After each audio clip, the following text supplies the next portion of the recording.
வணக்கம் நண்பர்களே, முக்கிய செய்திகளை இந்த பதிவில் பார்க்க போகிறோம்.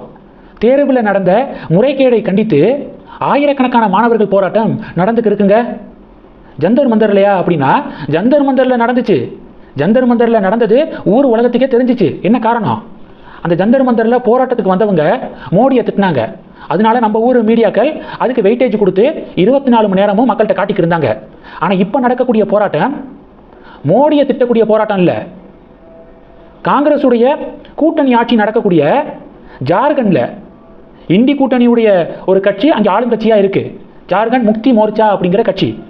அந்த கட்சி ஆட்சி செய்யக்கூடிய மாநிலத்தில் தான் ராஞ்சியில் ஆயிரக்கணக்கான மாணவர்கள் போராட்டம் நடக்குது. எப்பயிலிருந்து? 25ஆம் தேதியிலிருந்து நடந்துக்கு இருக்கு. ஒரு வாரமாக நடக்குது. ஆனால் ஒரு மீடியாவாவது செய்தி போட்டிருப்பாங்க? எப்படி போடுவாங்க? மோடியை திட்டுனா செய்தியாக வரும். மோடியை தான் திட்டல இல்லை. ஜார்க்கண்ட் கவர்மெண்ட்டை கண்டித்தில் போராட்டம் நடக்குது. அதனால மூடி மறைக்க தான் பார்ப்பாங்க. அதனால தான் நம்ம சேனலில் இது மாதிரியான விஷயங்களை ஓப்பனாக பேசிக்கிருக்கோம். ஜார்க்கண்டில் ஜேஎஸ்எஸ்சி மற்றும் ஜேபிஎஸ்சி எக்ஸாமினேஷனில் முறைகேடு நடந்திருக்கு அப்படிங்கிறத கண்டித்து போராட்டம் ஒரு வாரமாக நடக்குது. ஜார்க்கண்டில் இப்படின்னா இன்னொரு பக்கம் பஞ்சாபில் யாருடைய ஆட்சி? ஆம் ஆத்மி கவர்மெண்ட் ஆட்சி நடக்குது. அங்கேயும் சமீபத்தில் நடந்த ஒரு தேர்வில் முறைகேடு. அங்கேயும் தொடர் போராட்டம் நடந்துக்கு இருக்கு. பஞ்சாபுடைய கல்வி அமைச்சர் ஹர்ஜோத் சிங் பெயின்ஸ் பதவி விலகணும் அப்படின்னு தொடர் போராட்டம் பஞ்சாபில் நடக்குது. இதை பற்றியெல்லாம் செய்தி போடாமல் தந்தி டிவி இன்னைக்கு என்ன செய்தி போட்டிருக்காங்க தெரியுமா? இன்னைக்கு ஆகஸ்ட் 2 சுயம்புலிங்கம் தன்னுடைய ஃபேமிலியோட தென்காசிக்கு தியானத்துக்கு போன நாள் அப்படின்னு பாபநாசத்தில் வரக்கூடிய அதை ஒரு செய்தியாக ஒரு நியூஸ் கார்டாக போட்டிருக்காங்க. தமிழக மீடியாக்களுடைய லட்சணத்தை பார்த்தீங்களா? நம்ம தலையெழுத்து அப்படிங்கிறது தான் பொதுமக்களுடைய கருத்தாக இருக்குது. இது ஒன்று. ரெண்டாவது என்ன பார்க்க போகிறோம்? பாராளுமன்றத்தில் காவிரி விவகாரம் குறித்து அதிமுக எம்பி தம்பிதுரை நேற்று பேசியிருக்காரு. யூபிஏ ஆட்சியில் தமிழகத்துடைய காவிரி உரிமை எப்படி மறுக்கப்பட்டுச்சு? யூபிஏ ஆட்சினா திமுக காங்கிரஸுடைய கூட்டணி ஆட்சி நடந்துச்சுல 2004 2014 வரைக்கும். அப்போ காவிரி உரிமை தமிழகத்துக்கு மறுக்கப்பட்டதையும் ஜெயலலிதா அவர்கள் காவிரி உரிமையை எப்படி மீட்டு கொண்டு வந்தாங்க நீதிமன்றம் மூலமாக அப்படின்னு தம்பிதுரை பேசியிருக்காரு.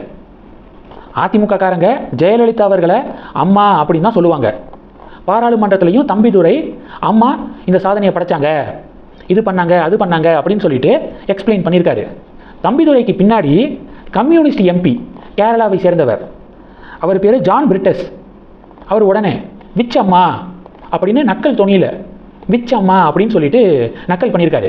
உடனே தம்பிதுரை டென்ஷன் ஆகி யுவர் அம்மா அப்படின்னு பங்கமாக கலாய்ச்சிருக்காரு. தம்பிதுரையுடைய அந்த ஸ்பாட்டில் அவர் கொடுத்த உங்கள் அம்மா அப்படின்னு கொடுத்த பதில் இப்போ செம பேசு பொருளாக மாறி இருக்கு. இது 2. மூணாவது என்ன பார்க்க போகிறோன்னா, அண்ணாமலை அவர்கள் இன்னைக்கு கன்னியாகுமரி கடற்கரை பகுதியை வந்து இன்னைக்கு தூய்மைப்படுத்தியிருக்காரு. வி த லீடர்ஸ் இயக்கத்துடைய வாலண்டியர்ஸோட. கன்னியாகுமரி டு தூத்துக்குடி அந்த கடற்கரை பகுதியுடைய டிஸ்டன்ஸ் மட்டும் கிட்டத்தட்ட 175 கிலோமீட்டர். 175 கிலோமீட்டர் கொண்ட இந்த பகுதியை இந்த ஆகஸ்ட் மாதம் வி த லீடர்ஸ் இயக்கத்துடைய வாலண்டியர்ஸ் சுத்தம் செய்வாங்க. கம்ப்ளீட்டாக இந்த டோட்டல் டிஸ்டன்ஸையும் கவர் பண்ணுவாங்க அப்படின்னு அண்ணாமலை அறிவிச்சிருக்காரு.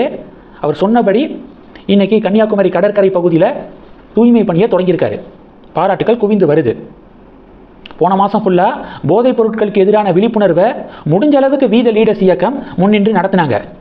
இப்போ ஆகஸ்ட் மாதம் 20 லட்சம் மரக்கன்றுகளை நடுவதற்கு பிளான் பண்ணியிருக்காங்க. குறைந்தபட்சம் 20 லட்சம். மொத்தம் 20 லட்சம் வாலண்டியர்ஸ் இருக்காங்க அண்ணாமலை இயக்கத்தில். ஒரு வாலண்டியர் ஒரு மரக்கன்றையாவது அட்லீஸ்ட் நடணும்.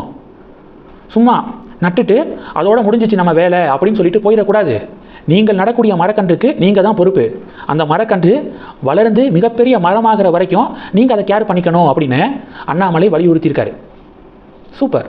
இந்த செய்திகளை பற்றி உங்களுடைய பார்வைகளை மறக்காமல் கமெண்ட் பண்ணுங்கள். தொடர்ந்து கனெக்டில் இருங்க. அடுத்தடுத்து நிறையா பதிவுகளை பார்க்க போகிறோம். நன்றி. ஜெய் ஹிந்த்.